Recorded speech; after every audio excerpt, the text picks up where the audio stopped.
ধ্বনির পরিবর্তনের আজকের টপিকটি হচ্ছে অন্তর্হতি। অন্তর্হতি শব্দটাকে যদি আমরা এভাবে ভাঙি, অন্তর হতে একটা হত বা লোপ পেয়ে যাওয়া, মানে একটি পদের মধ্য থেকে কোন একটি ব্যঞ্জন চলে যাওয়া, এটাকে বলছি আমরা অন্তর্হতি। যেমন ফাল্গুন, এটাকে আমরা অনেক সময় ফাগুনও লিখে থাকি, তাই না? আমি বরাবরই কিছু উদাহরণ আগে রেখে নিচ্ছি এর জন্য যেন ব্যাখ্যা করতে সহজ হয়। তাহলে আমি বলেছিলাম কি অন্তর্হতি। অন্তর্হতি এর সংজ্ঞাটা কি? একটা পদের মধ্য হতে একটি ব্যঞ্জন ধ্বনি যদি লুপ্ত হয় বা লোপ পায় তখন তাকে আমরা বলছি অন্তর্হতি।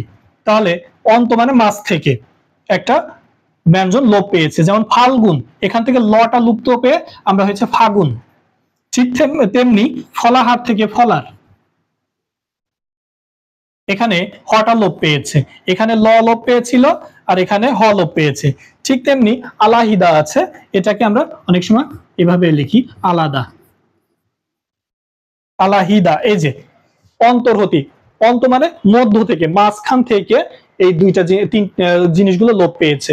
ফাগুন, ফাল্গুন থেকে ফাগুন, তারপরে ফলাহার থেকে ফলার এবং আলাহিদা থেকে আলাদা, এটা হচ্ছে অন্তর্হতি।